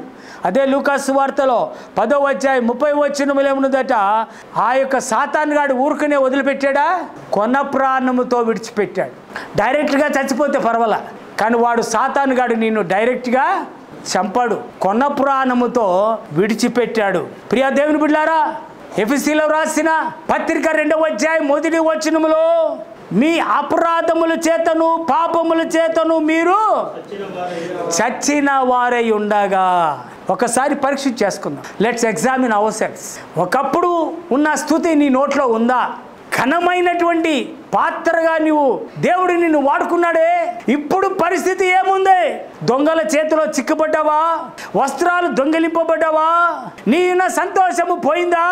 నీకున్నటువంటి ఆ యొక్క సిగ్గుమాలిన ఆ దుస్తులు కూడా, అంటే దిగంబరత్వము నీ జీవితంలో వస్తే రండి, యేసయ్య దగ్గరికి రండి. మళ్ళా యెరూషలేము ప్రాంగణానికి రండి. దేవుని పరిశుద్ధ యాజక సమూహముగా మళ్ళీ రండి. మనం ఆత్మతో, దేవుడు ఆత్మ కనుక ఆయనను ఆరాధించేవారు ఆత్మతోనూ సత్యముతోనూ ఆరాధన చేయమని వాక్యం సెలవిస్తుంది. ప్రియులారా, దారిన కొన ప్రారంభంతో మూలన పడేస్తే దారిన కొంతమంది పోతున్నారు. ఆ దారిన మొట్టమొదటిగా ఎవరు పోతున్నారండి? యాజకుడు పోతా ఉన్నాడట. యాజకుడు ఏం చేస్తాడు? లోక సంబంధం మతానికి ఆచారాలట. ఆయన వచ్చి బోధ చేస్తాడా తప్ప, ఆయన వచ్చి ధర్మశాస్త్రం గురించి ఏమైనా చెప్తే చెప్పొచ్చేమో, సాంప్రదాయాలు చెప్తాడేమో, నాకు తెలీదు. కానీ నిజమైన ప్రేమ ఒక గొర్రె తప్పిపోతుంటే, ఒక గొర్రెకు గాయము తగిలితే, ఒక గొర్రె వేదన పడుతుంటే, గొర్రె బాధ పడుతుంటే, ఆకలి కొని ఉంటే, దాహము గొలిగి ఉంటే ఆ గొర్రె పరామర్శించడానికి యాజకుడు పనిచేయడు. యాజకుడు ఏం చేస్తున్నాడండి? వెళ్ళి చూశాడు. చూసి ఏం చేశాడట? ఆయనకి ఏమైనా ఆచారాలు ఉన్నాయో నాకు తెలియదండి. అటుండోని ముట్టుకుంటే అవైనా నాకేమైనా అనుకుంటాయేమో అనుకున్నాడేమో నాకు తెలీదు. యాజకుడు ఏం చేశాడు? ఆ పరిస్థితి చావు బ్రతుకులు ఉన్నటువంటి వ్యక్తిని విడిచిపెట్టి చూసి చూడన్నట్టు వెళ్ళిపోతున్నాడు. దేవుని బిడ్డలారా, ఈ లోకంలో మనల్ని కూడా చాలామంది మన హృదయ వేదనలు, మన హృదయంలో ఉన్న బాధలు, మన యొక్క కుటుంబంలో ఉన్నటువంటి ఆవేదనలు, మన శరీర రుగ్మతలు, మన బలహీనతలు, మనల్ని పట్టించుకునే నాదుడు ఎవరైనా ఉన్నారా? మన కుటుంబంలో మనకి ఎవరికన్నా బాగోలేకపోతే వారిని పరామర్శించి వారి కుటుంబంలో వ్యక్తుల కొరకు ప్రార్థన చేసేవాళ్ళు ఎవరైనా ఉన్నారా? యాజకుడు చూసి చూడనట్టు సాంప్రదాయాలు మందిరంలో ఏం సాంప్రదాయం చేస్తే ఎంత మంచిదని ఊరికినే ఎలాగా ఆచారాలు చేసుకుంటా వెళ్ళిపోతున్నాడు, మతాచారాలు యాజకుడు. రెండవది ప్రియులారా, లేవీయుడు వెళ్తా ఉన్నాడట మార్గాన. లేవీయుడు కూడా మార్గాన్ని వెళ్తున్నాడు. లేవీయుడు అంటే రోమీయులకు రాసిన పత్రిక 7వ అధ్యాయం 14వ వచనం మనం చూస్తే, ధర్మశాస్త్రము ఆత్మ సంబంధమైనది ఎరుగుదుము, అయితే నేను పాపమునకు అమ్మబడి శరీర సంబంధమై ఉన్నాను. ధర్మశాస్త్రం అంటే ఏంటంటే సీనాయి కొండ మీద ఇచ్చినటువంటి ఆ ధర్మశాస్త్రము. ధర్మశాస్త్రం ఏం చెప్తుందండి చెప్పండి? ధర్మశాస్త్రం ఏం చేస్తుంది? ఎవరైనా ఒక్కరు పాపము చేసి పట్టుబడిన ఎడల వారిని ఏం చేయాలి? రాళ్ళు తీసుకొని వారిని కొట్టి చంపేయాలి. ధర్మశాస్త్రం చెప్తుంది. అటువంటి వాళ్ళు కూడా లేకపోలేదు ఈ రోజుల్లో. అటువంటి వారు ఈ లోకంలో లేకపోలేదు. నిన్ను పరామర్శించి, నిన్ను ఆదరించి, నిన్ను ప్రేమతో పలకరించేవారు ఎవరు లేరు. సాధారణంగా మనం చేసే పెద్ద తప్పులు అంతే. అటువంటి వారి దగ్గరికి ఎక్కువగా వెళ్తూ ఉంటాం. దేవుని బిడ్డలారా, నీ కన్న తండ్రి ఎవరు? నీ కన్న తల్లి ఎవరు? నీ కన్న సంఘమేది? ఎక్కడ రక్షణ పొందావు? ఎక్కడ మారు మనసు పొందావు? ఎక్కడ బాప్తిసం తీసుకున్నావు? ఎక్కడ ఆత్మతో నింపబడ్డావు? ఎక్కడ నువ్వు ఎదిగావు? ఎక్కడ నీవు ఫలించావు? ఎక్కడ నీ జీవితంలో ఆత్మీయ అనుభవం పొందుకున్నావు అనే ఒక పరీక్ష నువ్వు చేసుకున్నట్టయితే దేవుని బిడ్డలారా మొదటి అనుభవంలోకి వస్తావు. దేవుని బిడ్డలారా, ఎవరు కూడా నేను ఆదరించారు. యాజకుడు చూశాడు, వెళ్ళిపోయాడు. లేవీయుడు కూడా ధర్మశాస్త్రాన్ని ప్రకారంగా నడుస్తాడే తప్ప ఆయనలో ప్రేమ లేదు. ఆయన కూడా చూసి వెళ్ళిపోయాడు. దేవుని బిడ్డలారా, దీంట్లో మనం చాలా గ్రహించవలసింది ఏంటంటే, మనకు రక్షణ ఇచ్చేది ఎవరండి? పాప క్షమాపణ ఇచ్చేది ఎవరండి? మన పాపములు, మన గాయములు, మన యొక్క దోషములు, మన శాపములు ఆశీర్వాదకరంగా మార్చేది ఎవరో తెలుసా? మన యేసయ్య. చెప్పండి, అందరూ కూడా ఒకసారి గట్టిగా చెప్దాం, మన యేసయ్య అని చెప్పండి. మన యేసయ్య. ఏ పాస్టర్ గారు నేను రక్షణలోకి తీసుకురాలి. నీకు పాప విమోచన క్రయధనం అర్పించడానికి మన ప్రభు అయినటువంటి యేసుక్రీస్తు సిలువలో బలియాగం పొందాడు. నీ కొరకు నా కొరకు రక్తమును చిందించాడు. దేవుని బిడ్డలారా, పలు శ్రమలు అనుభవించాడు. దేవుని బిడ్డలారా, ఆయన నీతికి ఆధారమగున్నట్టుగా ఆయన చెప్పినట్టుగానే మన పాపముల నిమిత్తమై సిలువలో బలియాగం పొందాడు. దేవునికి స్తోత్రం. దేవుని బిడ్డలారా, ధర్మశాస్త్రం ఏం చెప్తుందండి? ఒకవేళ నీలో పాపము పోవాలంటే ఏం చెప్తారట? పాత నిబంధన గ్రంథములో బలులు ఉన్నాయట. దేవుని బిడ్డలారా, ఆ బలుల వల్ల, ధర్మశాస్త్రం వలన, పాత వల్ల నీ పాపమునకు విముక్తి రాదు, నీ పాపమునకు విడుదల రాదు. ధర్మశాస్త్ర బలుల ద్వారా ప్రాయశ్చిత్తం వస్తుందమే కానీ పాపము నుండి నీవు రక్షించబడవు. ప్రియా దేవుని బిడ్డలారా, మూడో వ్యక్తిని చూస్తున్నాం. ఆ వ్యక్తి పేరు మంచి సమరయుడు. అయ్యా, వ్యక్తి ఎవరండి? మంచి సమరయుడు. ఆ పడి ఉన్న వ్యక్తిని చూచాడట. కొంతమంది నిన్ను చూడడానికి, నన్ను చూడడానికి ఎవరు ఇష్టపడరు. దేవుని బిడ్డలారా, ఎందుకో ఈయన ప్రేమ అంత గొప్పది. మన యేసయ్య ప్రేమమయుడు, కరుణామయుడు, దయామయుడు. ఆయన ప్రేమ ఎంత అంటే, వాత్సల్యత ఏంటంటే చాలా గొప్పది. దేవుని బిడ్డలారా, ఆయన ప్రేమ హృదయంలో నుంచి స్పందిస్తుంది. అతడు పడి ఉన్న చోటికి వచ్చాడట. ఎవరన్నా వచ్చారా? మన యేసయ్య ఎంత ప్రేమ గలవాడు. దేవుని బిడ్డలారా, ఏం చేశాడో తెలుసా? అతను పడి ఉన్న చోటికి వచ్చాడు. ఇందాక ఇద్దరు వ్యక్తులు చూసాము. వాళ్ళు వచ్చారు, చూసి చూడనట్టు వెళ్ళిపోయారు. వాళ్ళు నిన్ను కూడా చూసి చూడనట్టు వెళ్ళిపోయేవాళ్ళు చాలామంది ఉంటారు. ఈ రోజున దేవుని బిడ్డలారా, యేసయ్య లాంటి ప్రేమ మనకి ఎక్కడ దొరకదు. ఆమె చెప్పండి ప్రియులారా. ఏం చేశాడు? ఆయన దగ్గరికి వచ్చాడు, అతన్ని చూచాడు. చూడడం అంటే నీ పరిస్థితి ఏంటో, నీ గాయం ఏంటో, నీ బాధ ఏంటో, నీ రోగం ఏంటో, నీ బలహీనత ఏంటో, నీ సమస్య ఏంటో, నీకు అసమాధాన పరిస్థితి ఎందుకు వచ్చింది అని వచ్చి ఆయన చూస్తూ ఉన్నాడు యేసయ్య. చూసినప్పుడు యేసయ్యకి ఏమొచ్చిందట? జాలి కలుగుతుంది. యేసయ్యకి జాలి పొందినోడు ఏం చేశాడట? ఇంకా దగ్గరికి వెళ్ళాడట. దేవుని బిడ్డలారా, ఇంకా దగ్గరికి వెళ్ళాడు. ఏం చేస్తున్నాడు చెప్పండి? వెళ్ళినోడు వెళ్ళాడు, చూచినోడు చూడటం కాదు. నేను మీతో ప్రేమతో మాట్లాడే విషయం ఏంటంటే, నీ దృష్టిలో, నీ కనుచూపులో యేసయ్య దగ్గరికి వస్తే ఆయన ఏం చేస్తాడట? నీ గాయములను కట్టడానికి ఇష్టపడతాడు. నీకు ఎక్కడ పుండు వచ్చిందో, నువ్వు ఎక్కడ గాయపడ్డావో, ఎక్కడ నువ్వు వేదన పడుతున్నావో, ఎక్కడ బాధపడుతున్నావు, దేవుని బిడ్డ ఈరోజు ఏ వ్యాధితో నువ్వు వ్యాధ పడుతున్నావో దేవునికి మాత్రమే తెలుసు. యాజకుడికి తెలియకపోవచ్చునేమో, లేవీయుడికి తెలియకపోవచ్చునేమో, లేకపోతే ఈ భూమి మీద ఉన్నటువంటి ఏ పాస్టర్ గారికి కూడా తెలియకపోవచ్చునేమో, కానీ అందరికంటే గొప్ప దేవుడు మన యేసయ్య. ఆయనకి తెలుసు. దేవునికి స్తోత్రం కలుగును గాక. విరిగి నలిగినటువంటి హృదయము దేవునికి ఇష్టమైన బలి అంటున్నాడు. దేవునికి స్తోత్రం. గాయములు కడుతున్నాడట తన వాహనం మీద. అబ్బా ఎంత గొప్ప ప్రేమ అండి. ఆమేన్, హల్లెలూయా. ఏమండి, ఆయన దగ్గరికి వెళ్ళడమే కాకుండా వాహనం మీద ఎక్కించుకున్నాడట. అబ్బో ఎంత ప్రేమ. ఎక్కించుకొని ఆ వాహనం మీద ఎక్కించుకుంటే వాహనం మీద ఎవరు కూర్చోవాలి? యేసయ్య కూర్చోవాలి. మీకు ఇంతకు ముందు చెప్పాను కదా, గాడిదని తోలుకుని రండి. ఆ గాడిదని తీసుకొస్తే ఏం జరిగిందట? యెరూషలేములోకి వెళ్ళాలంటే యేసయ్య గాడిద మీద కూర్చుని యెరూషలేమంతా వెళ్ళాలి. వాస్తవానికి ఆ గాడిద మీద, నాలాంటి ఆ గాడిద మీద, దుర్వాసన కలిగినటువంటి ఈ గాడిద మీద, బూతు మాటలు మాట్లాడండి ఈ గాడిద మీద, దురాలోచన కలిగి ఈ గాడిద మీద, ఆ గాడిదని శుభ్రం చేసి, అంటే బాప్తిసం ఇచ్చి స్నానం చేయించి యేసయ్య సన్నిధికి తీసుకొస్తే ఆ గాడిద మీద యేసయ్య, ఆ గాడిద అంటే నాలాంటి గాడిద మీద, ఇప్పుడు నా యేసయ్య నా భుజాల మీద కూర్చున్నాడు. దేవునికి స్తోత్రం. ఈ పాపి అయిన గాడిద మీద కూర్చున్నాడు. ఈ గాడిద మీద కూర్చుంటే అక్కడ ఉన్న వాళ్ళంతా యెరూషలేము ప్రాంగణంలో ఉన్నటువంటి ఆ స్త్రీలు, ఆ పురుషులు, అక్కడ ఉన్నటువంటి జన సమూహము ఆ పువ్వులన్నీ తీసుకొని ఎవరి మీద చల్లుతున్నారు? యేసయ్య మీద చల్లుతున్నారు. వాస్తవానికి చెప్పాలంటే ఆ పువ్వులు యేసయ్య మీద పడట్లేదు. ఎవరి మీద పడుతుంది? గాడిద మీద పడుతుంది. చప్పట్లు కొట్టి దేవుని మహిమపరచండి. దేవుని బిడ్డ, యేసయ్య ప్రేమ ఎంత గొప్పది, యేసయ్య కరుణ వాత్సల్యత అంత గొప్పది. దేవునికి స్తోత్రం. ప్రియా దేవుని బిడ్డలారా, అదే కాదు, ఆయన వాహనం మీద ఎక్కి పూట కూలివానింటికి అప్పగించాడు. ఒక పాపినంట ఎవరిని ఎక్కడికి తీసుకొచ్చాడు మన యేసయ్య? పూట కూలివానంటే సంఘ కాపరి చేతిలో పెట్టాడు. దేవునికి స్తోత్రం. పాస్టర్ గారి చేతిలో పెట్టాడు. ఎక్కడ పడితే అక్కడ తీసుకెళ్ళి వదలలేదు, పరామర్శించి వదలలేదు మన యేసయ్య.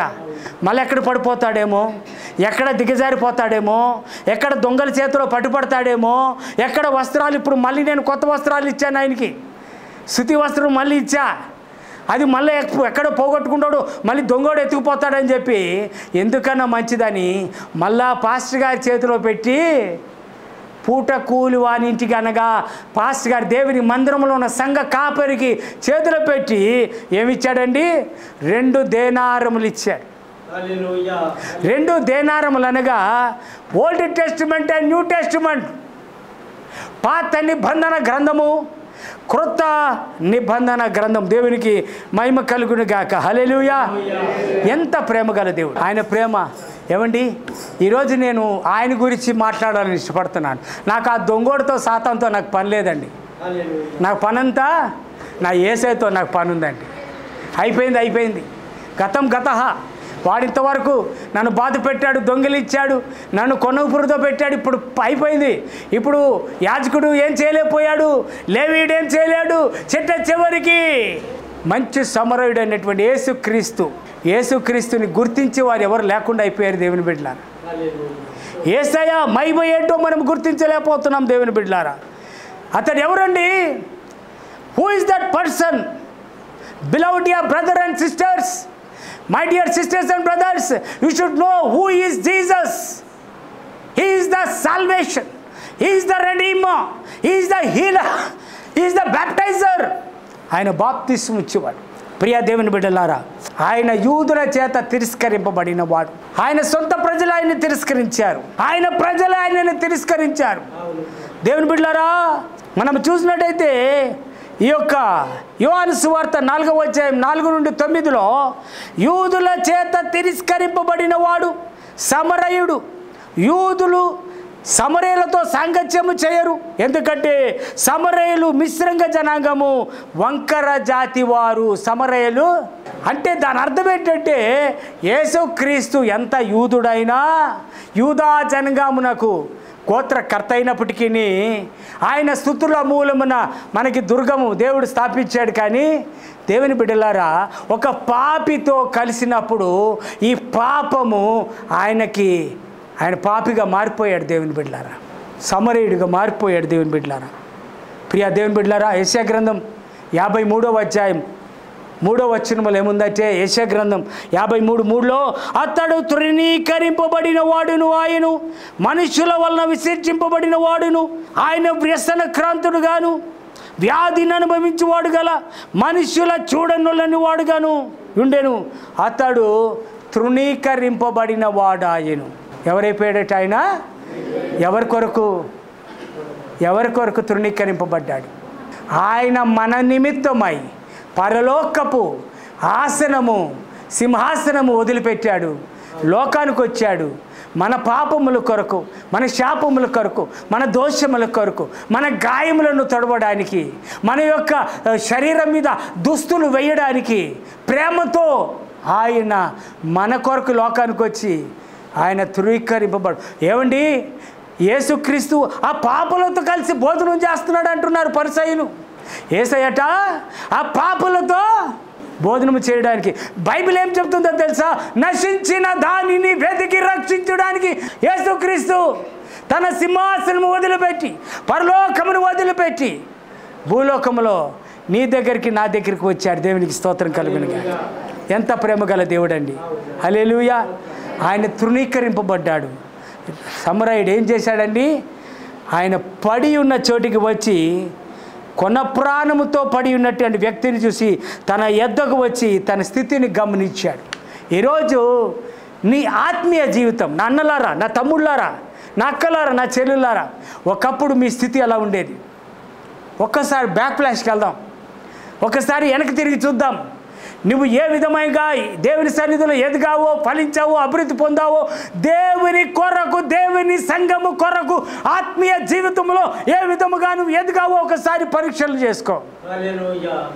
Let us examine ourselves. Let us examine ourselves. మన జీవితము ఎలా ఉండేది? ఒకప్పుడు ఎలా ఉండేది? ఇప్పుడు ఎలా ఉండేది? ఒకప్పుడు నీకు నీవుగా నిలబడి ఆరాధన చేసేవాడివేమో, నీకు నిలువగా నిలబడి నువ్వు దేవునిని గణపరిచేవాడవేమో. ఇప్పుడు పరిస్థితి ఎలా వచ్చింది? ఎవరో ఆరాధన చేస్తే నువ్వు పోయి ఆరాధనలో పాల్గొంటున్నావు. తల దించుకునే పరిస్థితుల్లో దేవుడు మన చేయలా. ఏమండి, రోషం రావట్లేదా మీకు? రోషం రావట్లేదా? రోషము గల సైనికుడా, క్రైస్తవుడా, రోషముతో దేవుని సన్నిధికి వద్దాం. ప్రియ దేవుని బిడ్డలారా, యేసయ్యట పడి ఉన్న చోటికి వచ్చి ఆ సమరయుడు కొన ప్రాణముతో పడి ఉన్నటువంటి వ్యక్తిని చూశాడు. తన వద్దకు వచ్చి తన స్థితిని గమనిస్తూ ఉన్నాడు. ఈరోజు నీ ఆత్మీయ జీవిత పరిణామం, నీ స్థితిని దేవుడు గమనిస్తున్నట్టుగా చూస్తున్నాం. ప్రియులారా, దేవుని బిడ్డలారా, నీ స్థితిని చూసినప్పుడు అంత బాగా దగ్గరికి వచ్చి చూస్తే నువ్వు ఏ స్థితిలో ఉన్నావండి? మీరు పాపముల చేతను, అపరాధముల చేతను, కొన ప్రాణముతో చచ్చిన వారై ఉండగా మృతులను స్తుతిస్తారు. మృతులను స్తుతిస్తారండి. మనము మృతులము కాము, మనము సజీవము గల దేవుని రాళ్ళవట. ఒకవేళ మీరు స్తుతించకపోతే యేసయ్యమన్నాడు, మీకు బదులుగా రాళ్ళు స్తుతిస్తాయట. రాళ్ళు అనగా అన్యజనులు స్తుతిస్తారట. అందుకోసమే మొదటి వారు కడపడి వారు ఇప్పుడు అన్యులు చాలామంది యేసు ప్రభువు నమ్ముకొని రక్షణలోకి వచ్చి దేవునిని మహిమపరుస్తున్నారు. దేవునికి స్తోత్రం కలుగును గాక. హల్లెలూయా. ప్రియా దేవుని సంగమా, ఒక మాట చెప్తున్నాను, చూసినోడు చూడకుండా జాలి పడ్డాడట. ఇప్పుడు దేవుడు నీ ఆత్మీయ స్థితిని చూసి జాలి పడుతున్నాడు. చూసిన తర్వాత ఏం చేశాడట? తన కనికరమును చూపుతున్నాడు. దేవుని బిడ్డలారా, చూసిన వెంటనే ఏం రావాలి? కనికరము రావాలి. యేసయ్యకి కనికరం వస్తుంది. తర్వాత ఏం చేశాడండి? గాయములను కడుతున్నాడు. దేవునికి స్తోత్రం. ఆ నజరేయుడైన యేసు, మన ప్రభు అయినటువంటి యేసు అలాగా చూచి విడిచిపెట్టే దేవుడు కాదు. ఆయన నీ గాయములను కడుతున్నాడు. గాయములు కట్టడమే కాదు, ముందేం చేయాలి? ఒకవేళ నీ చేతికో, నీ చెయ్యికో, నీ కాలుకో, నీ యొక్క శరీరంకి ఏదైనా గాయం కలిగితే ముందుగా ఏం చేస్తాడు? డాక్టర్ గారు ఏం చేస్తారు? ఆ గాయాన్ని తుడుస్తాడు. దేవుని బిడ్డ, యేసయ్య కూడా నీ గాయాన్ని తుడుస్తున్నాడు. ఈ రోజున నీ బాధ, నీ వేదన, నీ ఆవేదన ఈరోజు తుడుస్తున్నాడు. దేవునికి స్తోత్రం. ఆయన నిన్ను ఎక్కించుకొని తీసుకుని వెళ్తున్నాడు. ప్రియ దేవుని బిడ్డలారా, తన వాహనము మీద ఆయన ఏం చేస్తున్నాడు అంటే, తన స్థానము, తను కూర్చోవలసిన స్థలములో, ఆయన కూర్చోవలసిన స్థలములో ఎవరిని కూర్చోబెడుతున్నాడు? నిన్ను నన్ను కూర్చోబెడుతున్నాడు. ఎంత ప్రేమ గలవాడు మీరు ఆలోచన చేయండి. Is an everlasting father. నిత్యుడగు తండ్రి, సమాధానకర్త, ఆయన ప్రేమ గలవాడు. దేవునికి స్తోత్రం కలుగును గాక. దేవుని బిడ్డలారా, ఆయన మనకి ఏం చేశాడట? తన స్థానమునకు మన ఇచ్చాడు. అంటే దాని అర్థం ఏంటంటే, ఎఫెసీయులు 1వ అధ్యాయం 3వ వచనములో ఏముందంటే, ఆత్మ సంబంధమైన ఆశీర్వాదం మనకు దేవుడు అనుగ్రహించాడు. పోయిన ఆత్మ, పోయిన గంభీరత్వము, పోయిన పరిశుద్ధాత్మ వరము, పోయినటువంటి ప్రార్థన జీవితమును, సాతాను దొంగిలించినటువంటి మీ ఆత్మీయ అనుభవము మళ్ళీ దేవుడు తిరిగి ఏం చేస్తున్నాడట? దేవునికి స్తోత్రం. ఆశీర్వాదం మళ్ళీ తిరిగిస్తున్నాడు. దేవునికి మహిమ కలుగునుగాక. తర్వాత అదే లూకాసు వార్త 10వ అధ్యాయం 34వ వచనములో అతడి అవసరాలను సమకూరుస్తున్నాడు. నేను తీసుకొచ్చి అలా వదిలిపెట్టి వెళ్ళండి. ఇప్పుడు మీరు ఇంతమంది వచ్చారే, మీరందరినీ ఆ పూట కూనివాలి అంటే పాస్టర్ గారి చేతిలో పెట్టాడండి. నేను ఎప్పుడు ఒకటి అంటాను దేవుని బిడ్డలారా, నా సంఘంలో, నాది కాదు, దేవుని సంఘంలో, ఈ సంఘంలో ప్రతి ఒక్కరు ప్రార్థన చేయాలి, ప్రతి ఒక్కరు ఆరాధన చేయాలి, ప్రతి ఒక్కరు మైక్ పట్టుకొని దేవుని స్తుతించాలా, ప్రతి ఒక్కరు దేవునిని గణపరచాలా. ఇది ఒకరు సొత్తు కాదు. We don't have a choir. మనకు క్వైర్ లేదు. Everybody are choir. దేవుని బిడ్డలారా, ఎవరు కూడా, అందరినీ కూడా దేవుడు ఆరాధికులుగా చేశాడు. ఈ రోజున పరిశుద్ధాత్మ కుమ్మరింపు అందరి మీద, తారతమ్యము లేకుండా అందరి మీద ఒక్కసారి దేవుడు కుమ్మరిస్తున్నాడు. దేవునికి స్తోత్రం. ఆమేన్. హల్లెలూయా. నీ ప్రతి అవసరతలను దేవుడు తీర్చడానికి దేవుడు ఇష్టం. ప్రియా దేవుని బిడ్డలారా, ఆయన మళ్ళా ఏమంటున్నాడండి? ఫిలిప్పీలకు రాసిన పత్రిక 4:19 తన ఐశ్వర్యము చొప్పున క్రీస్తు యేసునందు మహిమలో మన ప్రతి అవసరతను తీర్చును. ఫిలిప్పీల సంఘానికి పరిశుద్ధుడైన పౌలు చెప్తున్నాడండి, తన ఐశ్వర్యము చొప్పున. నువ్వు ఏది పోగొట్టుకున్నావు? ఈ రోజున డబ్బు పోగొట్టుకున్నావా? బంగారం పోగొట్టుకున్నావా? నీ యొక్క సమాధానం పోగొట్టుకున్నావా? ఆరాధన పోగొట్టుకున్నావా? ఘనత పోగొట్టుకున్నావా? లేకపోతే అనారోగ్య స్థితిలో ఉండి, బలహీన స్థితిలో ఉండి, నీవు సమస్తం పోగొట్టుకుని నిరాశ, నిస్పృహ నీ జీవితంలో ఉండి అన్నీ పోగొట్టుకుంటే యేసయ్య అంటున్నాడు, దేవుని బిడ్డలారా, తన ఐశ్వర్యము చొప్పున క్రీస్తు యేసునందు మహిమలో ప్రతి అవసరతమును ఆయన ఉచితముగా ఇవ్వడానికి, ఉచితముగా మనం పొందడానికి దేవుడు ఇష్టపడుతున్నాడు. అదే కాకుండా ఆయన చెప్పే మాట ఏంటంటే, అదే లూకాసు వార్త 10:35 ఆయన ఏమంటున్నాడండి? ఆయన ఆ యొక్క పూట కూలివాని అనగా పాస్టర్ గారి చేతిలో అతనిని పెట్టి, అయ్యగారండి నీ చేతిలో పెడుతున్నాను, ఈ విశ్వాసిని నీ చేతిలో పెడుతున్నాను, కానీ నేను మళ్ళీ వస్తా, ప్రస్తుతానికి ఈ 2 దేనారాలు తీసుకో, ఈ 2 దేనారాలు నువ్వు తీసుకో, మళ్ళీ నేను వస్తా, నేను ఆయన విడిచిపెట్టాను, నీకు వచ్చే ఆశీర్వాదము, నీకు వచ్చే జీతము, అదే ఆ జీతం నాకు వస్తుంది. దేవుని బిడ్డలారా, మిమ్మల్ని సరి అయిన మార్గంలో, మిమ్మల్ని సరి అయిన పద్ధతిలో ఒక సంఘము ప్రతి వారి యొక్క అవసరతలు తీర్చడానికి, దేవునికి ప్రసన్నత పొందడానికి, దేవుని కృపలో భద్రపరచడానికి, దేవుని రాకడ కొరకు మిమ్మల్ని సిద్ధం చేయడానికి, నేను పరిపూర్ణతలో నుండి సంపూర్ణతలో నుండి మిమ్మల్ని ఒక మంచి యాజక సమూహముగా, యాజక వంశముగా తయారు చేస్తే దేవుడు నాకు కూడా ఒక మంచి గిఫ్టులు ఇస్తాడట. దేవునికి స్తోత్రం. బహుమానాలు ఇస్తాడట.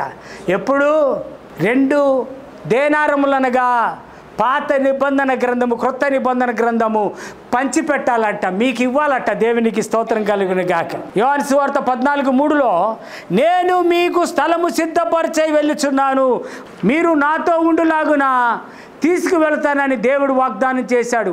వాగ్దానం చేసిన వాడు ఎవరట? నమ్మదగినవాడు. వాగ్దానం చేసిన వాడు నమ్మదగినవాడు. యేసయ్య వెళ్ళాడట. మన కోసం ఏం తయారు చేస్తున్నాడండి? మంచి ఇల్లులు తయారు చేస్తున్నాడు, మంచి గృహాలు తయారు చేస్తున్నాడు. ఇక్కడ ఒకవేళ నువ్వు అనుకోవచ్చు, నాకు ఒక ఇల్లు లేదు, నాకు ఒక వాకిల్ లేదు, అయ్యో నాకు ఈ లోకంలో భూమి మీద నాకు ఏమి లేదు అని నువ్వు అనుకున్న బాధపడొద్దు. ఈ రోజున ఒక దైవజనుడిగా చెప్తున్నాను, దేవుని బిడ్డలారా, మన ప్రభు అయినటువంటి యేసుక్రీస్తు మన కొరకు పరలోకమునికి వెళ్ళి స్థలము సిద్ధపరచునై నేను వెళ్ళుచున్నాను. ఆమేన్. హల్లెలూయా, హల్లెలూయా అని వాగ్దానం చేస్తున్నాడు. దేవునికి స్తోత్రం కలుగును గాక. దేవుని బిడ్డలారా, ఒక్కసారి మనం ఆలోచన చేస్తే ప్రతిఫలం ఇస్తాడట. ఏంటా ప్రతిఫలం అండి? మరలా నేను వచ్చినప్పుడు నీకు ఏమైనా కొదువు చేయి ఉన్న ఎడలా నేను మరలా నీకు ఇస్తాను అంటున్నాడు. ఈరోజు కొంతమంది వచ్చారు. ఎవరిచ్చారు వాళ్ళని? వాళ్ళంతటి వాళ్ళు రాలేదు, అది నాకు తెలుసు. ఆ విషయం మనస్ఫూర్తిగా వాళ్ళు రాలేదు. ఎవరు పంపించారు వాళ్ళని?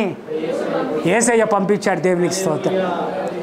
యేసయ్యకు తెలుసు ఈ సంఘములో ఏ కొరత ఉందో. యేసయ్యకు తెలుసు ఈ సంఘములో ఏది కొరత ఉందో. నా ప్రభువు, నా నమ్మదగిన దేవుడు, నా రక్షకునికి తెలుసు. పునర్వైభవము, పునరుద్ధాన శక్తి నింపడానికి మళ్ళీ దేవుని మందిరంలో దేవుడు ఆత్మ కనుక ఆయనను ఆరాధించేవారు ఆత్మతో సత్యముతో ఆరాధన చేయడానికి మళ్ళా పునర్వైభవమును మళ్ళీ తీసుకొస్తున్నాడు. దేవునికి స్తోత్రం కలుగును గాక. ప్రియ దేవుని బిడ్డ, నా అంశం అంతా ఏంటంటే నిన్ను వలే నీ పొరుగువాన్ని, నిన్ను వల్లే నీ పొరుగువాన్ని. ఆ ప్రేమ మన మందిరంలోకి వస్తే, ఆ కనికరము మన మందిరంలో వస్తే, ఆ దేవుని వాత్సల్యత మన మందిరంలోకి వస్తే, ఆ దేవుని సన్నిధి మనలోకి వస్తే, ఈరోజు దేవుని బిడ్డలారా అంచెలంచెలుగా అంచెలంచెలుగా సంఘం ఎదుగుతుంది. దేవుని బిడ్డలారా, పడిపోయిన ప్రతి గుడారమును మళ్ళీ కట్టబడాలి. దావీదు గుడారం పడిపోయింది, మళ్ళీ తిరిగి దావీదు గుడారము మళ్ళీ కట్టబడాలి. నెహెమ్యా బాధపడేది అదే. నెహెమ్యా బాధపడేది అదే. ప్రాకారములు కాల్చబడ్డాయి, కిటికీలు కాల్చబడ్డాయి, సమాధులు దొల్లగించబడ్డాయి. అయ్యో మళ్ళీ తిరిగి నెహెమ్యా అతను నిలబెట్టుకున్నాడు. ఒకరు ఎడమగా ఉండి పని మిక్కిలి గొప్పది. నెహెమ్యాతో కౌరు పెట్టారు ఎవరో లీడర్లు, నువ్వు రావాలి ఇప్పుడంటే. నెహెమ్యా ఏం చెప్పాడండి? నేను రాను, పని మిక్కిలి గొప్పది. నీ పని కంటే దేవుని పని ముఖ్యం, దేవుని పని ముఖ్యం. కాబట్టి దేవుని బిడ్డలారా, ఈరోజు ఒక గొప్ప తీర్మానం చేసుకోండి. పరిశుద్ధ సన్నిధిలో మీరు దేవుని దగ్గర మొక్కుబడులు చేయండి. ప్రభువా, పోయిన మళ్ళీ ఉజ్జీవం మళ్ళీ నాకు దయచేయండి ప్రభువా. పోగొట్టుకున్న ఆశీర్వాదం మళ్ళీ నాకు దయచేయండి ప్రభువా. పోగొట్టుకున్నటువంటి దీవెనలు మళ్ళీ నాకు దయచేయి ప్రభువా. ఏ స్థితిలో నేను పడ్డానో మళ్ళీ అదే స్థితిలోకి నేను వచ్చి, దేవా నన్ను ఆ పూర్ణ వైపులో పరిశుద్ధాత్మ అభిషేకము నా పైన దయచేయండి ప్రభువా. నాలో నుంచి దీపస్తంభము తీసివేయకండి అయ్యా, నాలో పరిశుద్ధాత్మను తీసివేయకయ్యా. దయచేసి అందరూ మోకరించండి. మీ కొరకు నేను ప్రార్థన చేస్తాను. దేవుని బిడ్డలారా, ప్రార్థన చేసుకుందాం. ప్రేమ నమ్మకమైన మా ప్రియ పరలోకపు తండ్రి, పరిశుద్ధ నాయన, ఈ యొక్క ఉదయకాలం మీ పాద సన్నిధానంలో ప్రార్థన చేస్తున్నాం నాయన. ఇదిగో ప్రభువా, మేమేం పోగొట్టుకున్నామో మీకు తెలుసు నాయన, ఏమి దొంగిలించబడిందో మీకు తెలుసు నాయన. అయ్యా, ఈ లోక తాత్కాలికమైనటువంటి లేవీడు ఏమి చేయలేడు నాయన, తాత్కాలికమైనటువంటి యాజకుడు ఏమి చేయలేడు ప్రభా. ఈ లోకంలో ఏ పాస్టర్ గారు ఎవరు కూడా ఏమి చేయలేరు నాయన. నీవు మంచి సమరయుడు నాయన, నీవు ప్రేమ గల దేవుడు నాయన, నీవు సర్వశక్తి గల దేవుడు. మనుషుల కొరకు ఎవరు కూడా తన ప్రాణము పెట్టలేదు, కానీ యేసయ్యా నీవు మా కొరకు, నా కొరకు, మా అందరి కొరకు సిలువలో రక్తమును చిందించి మమ్మల్ని కడిగి పవిత్రపరిచావు నాయన. మా పాపములు శుద్ధీకరించావు. మా శాపమును ఆశీర్వాదముగా మార్చావు. ఇక్కడ ఎవరెవరు మోకరించారో యేసు నామములో ప్రభువా వారికి ఇప్పుడే విడుదల దయచేయండి. యేసు నామములో స్వస్థత దయచేయండి. పోయినటువంటి ఆత్మను మళ్ళీ వారికి తిరిగి రప్పింపజేయండి ప్రభువా. దేవా మీ ఆశీర్వాదంతో వాళ్ళు నింపండి, నీ మహిమతో నింపండి, మీ కృపలో భద్రపరచమని యేసయ్య దివ్య నామంలో ప్రార్థన చేస్తూ ఉన్నాము తండ్రి. ఆమేన్. కూచుందును నీ సన్నిధిలో దేవా ప్రతిదినం, ధ్యానింతును నీ వాక్యమును దేవా ప్రతిక్షణం. కూచుందును నీ సన్నిధిలో దేవా ప్రతిదినం, ధ్యానింతును నీ వాక్యమును దేవా ప్రతిక్షణం. నిరంతరం నీ నామమునే గానము చేసెదను, ప్రతిక్షణం నీ సన్నిధినే అనుభవించెదను. కూర్చుందును నీ సన్నిధిలో దేవా ప్రతిదినం, ధ్యానింతును నీ వాక్యమును దేవా ప్రతిక్షణం.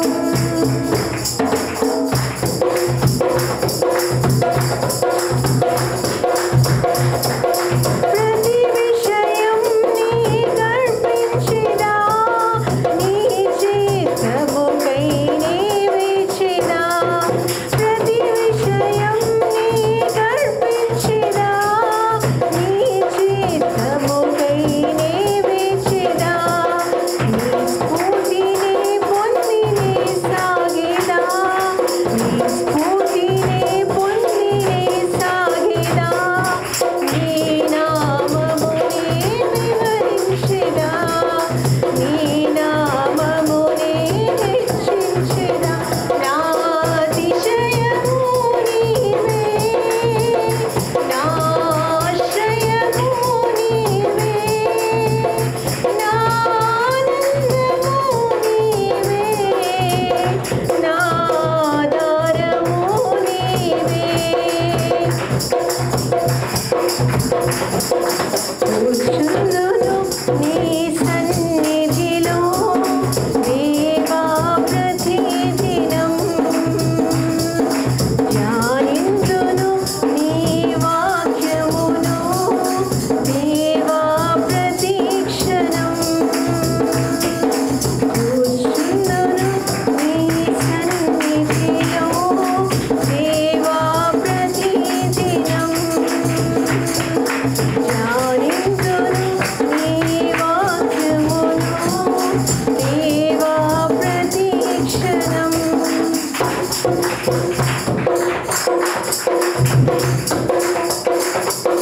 ప్రతిదినము నీ ముఖకాంతితో నా హృదయ దీపం వెలిగించెదా. ప్రతిదినము నీ ముఖకాంతితో నా హృదయ దీపం వెలిగించెదా. నీ వాక్యానుసారము జీవించెదా, నీ వాక్యానుసారము జీవించెదా. నీ ఘనకీర్తిని వివరించెదా, నీ ఘనకీర్తిని వివరించెదా. నా దుర్గము నీవే, నా ధ్వజము నీవే, నా ధైర్యము నీవే, నా దర్శనము నీవే. కూర్చుందును నీ సన్నిధిలో దేవా ప్రతిదినం, ధ్యానింతును నీ వాక్యమును దేవా ప్రతిక్షణం. కూర్చుందును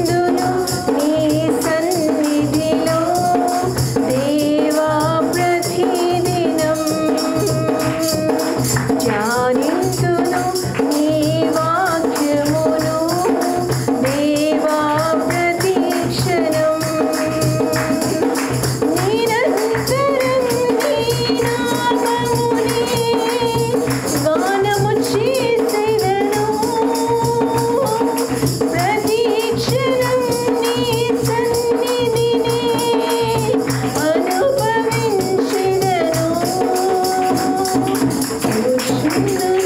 నీ సన్నిధిలో దేవా ప్రతిదినం ధ్యానింతును నీ వాక్యమును దేవా ప్రతిక్షణం కూర్చుందును నీ సన్నిధిలో దేవా ప్రతిదినం ధ్యానింతును నీ వాక్యమును దేవా ప్రతిక్షణం ఈయనే మహిమగల రాజు కదా. నేనే దేవుడిని అని చెప్పాడు. నేను కాకుండా ఇంకొక దేవుడు ఎవరు లేరు ఈ లోకంలో అంటున్నాడు. ఆ దేవుడు మహిమగల రాజు అని దావీదు ఇక్కడ ఒకసారి ప్రస్తావిస్తూ ఉన్నాడు. అయితే ఈ కీర్తనలో మనం చూస్తే రెండు భాగాలుగా మొదటి 2 వచనాలు మీరు చూస్తే భూమియు దాని సంపూర్ణతయు లోకమును దాని నివాసులు యెహోవాయే, ఆయన సముద్రముల మీద దానికి పునాది వేసను, ప్రవాహ జలముల మీద దాన్ని స్థిరపరచును. అంటే ఒకసారి దావీదు దేవుడు కలిగించిన సృష్టిని, ఇంకా చెప్పాలి అంటే ఆది కాండము 1వ అధ్యాయాన్ని ఒకసారి జ్ఞాపకం చేస్తూ ఉన్నాడు. మనకి ఎందుకు జ్ఞాపకం చేస్తున్నాడు దావీదు? మరి ఈ సందర్భాన్ని దావీదు ఎందుకు తీసుకొస్తున్నాడు అంటే యుద్ధము కదా. దేవుడు ఆయన ఏం చేశాడంటే ఒక మందసాన్ని తయారు చేయించి, ఈ మందసం మీ దగ్గర ఉంటే నేను మీ దగ్గర ఉన్నట్టే అన్నట్టుగా దేవుడు ఇజ్రాయెల్ ప్రజలకి చెప్పాడు. ఆ రీతిగా మనం చూస్తే దేవుడు మన దగ్గర ఉన్నట్టే కదా. మనకి మందసం లేదు కానీ మన దగ్గర వాక్యం ఉంది. వాక్యము మన నోట్లో ఉన్నప్పుడు, వాక్యము మన దగ్గర ఉన్నప్పుడు, వాక్యము మన హృదయంలో ఉన్నప్పుడు దేవుడు మనతో ఉన్నట్టే. ఆ రీతిగా ఆ రోజుల్లో ఏం జరిగిందంటే ఇజ్రాయెల్ ప్రజల దగ్గర మందసం ఉంది కాబట్టి, దేవుడు వాళ్ళ దగ్గర ఉన్నాడు కాబట్టి ఇజ్రాయెల్ ప్రజలకి జయం అనుగ్రహించబడింది కదా. మనకి దావీదు చెప్తున్నాడు, సైన్యములకు అధిపతియగు యెహోవా కదా. సైన్యములు అంటే ఎన్ని సైన్యములు ఉన్నా సరే అన్ని సైన్యములకు అధిపతి ఒకడే, యెహోవా దేవుడు కదా. ఆ రీతిగా దేవుడు వాళ్ళ దగ్గర ఉన్నాడు కాబట్టి వాళ్ళకి విజయం వస్తుంది. అయితే అవతల వ్యక్తులు ఉంటారు కదా, ప్రత్యర్థులు, వాళ్ళు ఏం చేశారంటే ఆ మందసాన్ని దొంగిలించి ఆ మందసాన్ని తెచ్చుకొని మన దగ్గర పెట్టుకుంటే మనకు విజయం వస్తుంది. అంతే కదా. మనం దొంగిలించి వాళ్ళ దగ్గర ఉన్నది దొంగిలించి మన దగ్గర పెట్టుకుంటే మనం సంపన్నులం అయిపోతాం. అవతలాడి దగ్గర డబ్బు ఉందనుకోండి, మన దగ్గర లేదు, అదే డబ్బు మన దగ్గరికి వస్తే మనము సంపన్నులం అయిపోతాం కదా. ఇది దురాశ, కపటమైన ఆలోచన కదా. అట్టి ఆలోచన వారికి వచ్చింది, ఫిలిస్తీన్లకు వచ్చింది కదా. చాలా వ్యర్థమైన ఆలోచన ఇది. ఆ ఆలోచన వచ్చి వాళ్ళు ఏం చేశారంటే సైన్యములకు అధిపతి యెహోవాని తీసుకొచ్చి మా దగ్గర పెట్టుకుంటే మేము అన్ని సైన్యాలని గెలుస్తామని చెప్పేసి వాళ్ళు అనుకున్నారు. కానీ అక్కడ జరిగింది ఏంటంటే వాళ్ళు ఓడిపోవడం స్టార్ట్ అయింది. అందరు చచ్చిపోతున్నారు, వాళ్ళ దగ్గర అందరు చచ్చిపోతున్నారు. ఈ మందసం మా దగ్గర ఉంటే ఇంకా ఎక్కువగా నాశనం అయిపోతాం మేము అని చెప్పి ఆ మందసాన్ని వదిలేయడానికి, మందసాన్ని దూరంగా విడిచిపెట్టడానికి తీసుకెళ్ళిపోయారు కదా. ఒకసారి మనం రక్షించబడ్డామంటే, ఒకసారి మనము దేవునిలో ఏకమైపోయామంటే, ఒకసారి మనము దేవుణ్ణి అంగీకరించామంటే సైన్యములకు అధిపతి యగు యెహోవా మన దగ్గర ఉన్నట్టే. ఎన్ని కష్టాలు వచ్చినా, ఎన్ని ఇబ్బందులు వచ్చినా విజయము దేవుడిది. హల్లెలూయా. యుద్ధము యెహోవాదే అని దేవుడు సెలవిస్తున్నాడు. ఆ రీతిగా దావీదు కూడా చాలా సందర్భాల్లో యుద్ధము యెహోవాదే అని చెప్పి తెలియపరుస్తున్నట్టుగా మనకి కనబడుతూ ఉంది. దేవుని ప్రజలు, దేవుని నమ్మకం ఉంచిన ప్రజలు, దేవుని విశ్వాసముతో దేవునితో నడిచిన ప్రజల దగ్గర దేవుడు ఉన్నప్పుడు విజయం వాళ్ళకి కలుగుతుంది. అయితే ఆ మందసాన్ని తీసుకొని వచ్చినప్పుడు వాళ్ళు ప్రత్యర్థులు తీసుకొచ్చి అక్కడ వదిలేస్తారు, అడవిలో వదిలేసినప్పుడు దావీదు ఆ మందసాన్ని తీసుకొని సియోను కొండ మీదకి తీసుకొస్తున్నప్పుడు ఈ పాట రాయడం జరిగింది. ఆ మందసాన్ని తీసుకొని వస్తున్నాడు. మీరు ఒకసారి ఒక వచనం చూస్తే 7వ వచనము, గుమ్మములారా మీ తలలు పైకెత్తుకొనుడి, మహిమగల రాజు ప్రవేశించినట్లు పురాతనమైన తలుపులారా మిమ్మును లేవనెత్తుకొనుడి. మహిమగల రాజు ప్రవేశించినట్లు కదా, దేవుడు వస్తున్నాడు. మందసం వస్తుందంటే దేవుడు వస్తున్నాడు. దేవుడు వస్తున్నాడు కాబట్టి గుమ్మములారా బలశౌర్యము గల యెహోవా, యుద్ధశూరుడైన యెహోవా కదా. దేవుడు దావీదు చెప్తాడు ఒక సందర్భంలో, నా చేతులకి యుద్ధము నేర్పువాడు ఆయనే అట కదా. మన రోజు పని చేస్తూ ఉంటాం. మన చేతులు లేకపోతే మనం పని చేయగలమా కదా. మన కాళ్ళు లేకపోతే మనం నడవగలమా, మన పనికని వెళ్ళగలమా, మన పని స్థలానికి వెళ్ళగలమా కదా. మనకి నోరు నాలుక లేకపోతే అవతల పని ఇచ్చే వ్యక్తి దగ్గర మనం మాట్లాడగలమా కదా. దేవుడు అట్టి బలాన్ని మనకు అనుగ్రహించాడు, అట్టి శక్తిని మనకు అనుగ్రహించాడు. మనల్ని నూతనముగా ప్రతిరోజు నిర్మించి మనకు ఒక యుద్ధము, అది ఒక యుద్ధమే. మనం రోజు మొదలు పెడుతున్నామంటే అది సాతానుతో ఒక యుద్ధము కదా. ఆ యుద్ధాన్ని గెలవాలి అంటే నీతో నాతో సైన్యములకు అధిపతి యెహోవా మనతో ఉండాలి. మహిమగల రాజు మనతో ఉండాలి కదా. నీతి న్యాయములు మనకు నేర్పించాలి దేవుడు. ఆ రీతిగా మనకు ముందుకు వెళ్ళినప్పుడు మనకు జయం అనుగ్రహించబడుతుంది. అది దావీదు చెప్తా ఉన్నాడు. ఆ మందసాన్ని తీసుకొని వస్తూ ఉన్నప్పుడు పరవశుడై కదా, పరిశుద్ధాత్మ దేవుడు, పరిశుద్ధాత్మ ఆయనలో నింపబడి నాట్యము చేసుకుంటూ వెళ్ళిపోయాడట. ఆయన మీద బట్టలు ఊడిపోతుంటే కూడా పట్టించుకోకుండా నాట్యం చేసుకుంటూ వెళ్ళిపోతున్నాడు. అట్టి పరవశులై మనం ఉండాలి అన్నట్టుగా మరి పరిశుద్ధాత్మ దేవుడు ఈరోజు మనతో మాట్లాడుతూ ఉన్నాడు. 3వ వచనం మీరు చూస్తే, యెహోవా పర్వతమునకు ఎక్కదగిన వాడేవాడు, ఆయన పరిశుద్ధ స్థలములో నిలువదగిన వాడేవాడు కదా. ఈ వచనము మనకి కీర్తన 15వ అధ్యాయంలో కూడా కనబడుతూ ఉంది. ఇక్కడ యెహోవా పర్వతము మీద నిలువదగిన వాడు ఎవడు కదా. మోషేతో మాట్లాడడానికి దేవుడు పర్వతం ఎక్కి పైకి రమ్మంటాడు కదా. అక్కడికి వచ్చిన తర్వాత దేవుడు ఆయనతో మాట్లాడి ఆయన కిందకి పంపించి ఇజ్రాయెల్ ప్రజలతో ఆయన మాటని పంచుకోవడానికి దేవుడు ఇష్టపడ్డాడు కదా. ఆ సందర్భాన్ని ఇక్కడ జ్ఞాపకం చేస్తూ ఉన్నాడు. యెహోవా పర్వతము మీద ఎక్కదగిన వాడేవాడు, అక్కడ నివసించాలి. మరి మోషే పైకి వెళ్ళిన తర్వాత కొన్ని రోజులు కొంత సందర్భం అక్కడ నివసించి అక్కడే ఉండిపోయాడు. మోషే కిందకి రాలేదు. ఎంతసేపటికి ఇజ్రాయెల్ ప్రజలు కింద నుంచి ఎదురు చూస్తూ ఉన్నారు, మోషే వస్తాడేమో, దేవుడు చెప్పిన మాట మాకు చెప్తాడేమో, మాకు వినిపిస్తాడేమో అని ఎదురు చూస్తున్నారు, కానీ ఆయన రాలేదు. అంటే ఇక్కడ 2 విషయాలు ఏంటంటే, ఒకటి ఆయన పర్వతం మీదకి మనం వెళ్ళాలి, రెండోది ఆయనతో పాటు నివసించాలి కదా. మనందరం ఇక్కడికి వచ్చాం కదా, పైనకి అప్పర్ రూమ్ ఫస్ట్ ఫ్లోర్కి వచ్చాం కదా. కింద నుంచి నడుచుకుంటూ వచ్చాం. కొన్ని మెట్లు ఉన్నాయి కదా. ఎన్ని మెట్లు ఉన్నాయి ఎవరికైనా ఐడియా ఉందా? సరే, కొంత మటుకు మెట్లు ఉన్నాయి కదా. ఆ మెట్లన్నీ ఎక్కుకుంటూ వచ్చాం. ఇది పర్వతం అనుకుందాం. ఇక్కడికి వచ్చాం మనం. ఇక్కడ నివసిస్తున్నాం, దేవునితో నివసిస్తున్నాం. మన మధ్యలో మహిమగల రాజు ఉన్నాడు. ఆయన ఉన్నాడు, ఆయనతో పాటు నివసిస్తున్నాము, ఆయనతో పాటే నివసిస్తాము కదా. దేవుడు ఈరోజు ఈ సందర్భాన్ని జ్ఞాపకం చేస్తున్నాడు. బహుశా మనం చనిపోయినప్పుడు కదా ఆయన పర్వతం మీద మనం ఎక్కగలమా? ఆయనతో పాటు నివసించగలమా? ఆయనతో పాటు పరలోకములో మరి దూతలతో, వేవేల దూతలతో గాన ప్రతిగానములు మనం చేయగలమా?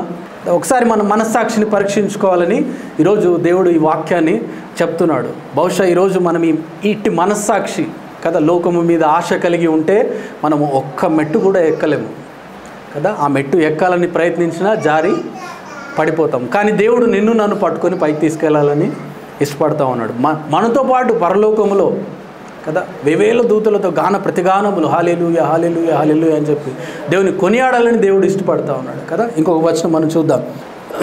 4వ వచనము, వ్యర్థమైన దానియందు మనసు పెట్టకయు, కపటముగా ప్రమాణము చేయకయు, నిర్దోషమైన చేతులను శుద్ధమైన హృదయమును కలిగి యుండువాడే కదా. 3వ వచనం మీరు చూస్తే అది ఒక క్వశ్చన్ వేస్తున్నాడు దావీదు. మనకు క్వశ్చన్ వేస్తున్నాడు ఈరోజు దేవుడు కదా. నా పర్వతము మీద, నా ఇంట్లో నివసించదగిన వాడేవాడు, పేరుని అడుగుతున్నాడు దేవుడు ఈరోజు. నాతో పాటు మీరు ఉండాలా, ఎవరు ఉంటారు అని క్వశ్చన్ వేస్తున్నాడు కదా. ఆన్సర్ కూడా చెప్తున్నాడు అక్కడే. ఏం చెప్తున్నాడు? మొత్తం 4 చెప్తున్నాడు. వ్యర్థమైన వాటి యందు మనసు ఉంచకయు, కపటముగా ప్రమాణము చేయకయు. మనం ప్రమాణం చేస్తామా కదా? చేస్తామా? సంతకం చేస్తామా పేపర్ల మీద కదా? ప్రమాణం చేస్తున్నాం. ఆ ప్రమాణముని నిలబెట్టుకుంటున్నామా వ్యర్థమైన దాని మీద మనసు పెడతాం. వ్యర్థమైనది ఏంటి? లోక ఆశ. లోకము వ్యర్థము కాదు, గమనించాలి. దేవుడు ఈ లోకాన్ని ఎంతో అందంగా ఇష్టంగా ప్రేమించి సృజించాడు. వ్యర్థమైతే దేవుడు సృజించాడు కదా. దేవుడు ఈ లోకాన్ని అందంగా సృజించాడు. ఆయన ఎంతో ఇష్టంగా లోకాన్ని నిర్మించుకున్నాడు. దాన్ని వ్యర్థం చేసింది మనం కదా. మన వ్యర్థమైన మనసు కలిగి సాతాను మాట విని దేవుడు ఏదైతే చేయొద్దు అంటాడో అది మనం చేస్తాం. అదే కదా, నిర్దోషమైన చేతులను శుద్ధమైన హృదయము మనకు కలిగి ఉండాలి. శుద్ధమైన హృదయము మనకి కలగనప్పుడు మన చేతులు దోషము చేయడానికి ఇష్టపడతాయి. మన మనసు సాతాను వైపు తిరుగుతుంది. మనం అలా ఉన్నప్పుడు దేవుని పర్వతము ఎక్కలేము, దేవునితో పాటు నివసించలేము. ఆ మహిమగల రాజు ఈరోజు మన మధ్యలో ఉన్నాడు. లేచి నిలబడదాం. అందులో లేచి నిలబడి, గొప్ప రక్షకుడు యాకోబు దేవుడు, మహిమగల రాజు మన మధ్యలో ఉన్నాడు. అందరం లేచి నిలబడి కనులు మూసుకొని ఆరాధన చేద్దాం. ఆరాధన చేద్దాం. అందరూ లేచి నిలబడదాం. అందరం లేచి నిలబడి కనులు మూసుకొని, మనకి ఎన్ని కష్టాలున్నా, ఎన్ని ఇబ్బందులున్నా, ఎన్ని ఇక్కట్లున్నా వాటన్నిటిని మర్చిపోదాం. పూర్ణ ఆత్మతో, పూర్ణ శక్తితో, పూర్ణ బలముతో దేవుణ్ణి ఆరాధన చేద్దాం. రెండు చేతులు పైకెత్తి ఆరాధన చేద్దాం. అందరూ నోళ్ళు తెరిచి ఆరాధన చేద్దాం. నోళ్ళు విప్పుదాం, మన మనసు విప్పుదాం, మన హృదయం విప్పుదాం. ఆయన మీద ఉన్న ప్రేమను, ఆయన మనల్ని ఎంతో ఇష్టపడుతున్నాడు. ఆయన మనతో నివసిస్తున్నాడు, మనతో పాటు ఉంటున్నాడు. ఆయన్ని ఆరాధిద్దాం. స్తుతుల మీద ఆసీనుడైన దేవుడు మనతో ఉన్నాడు. ఆరాధన చేద్దాం. హల్లెలూయా, హల్లెలూయా.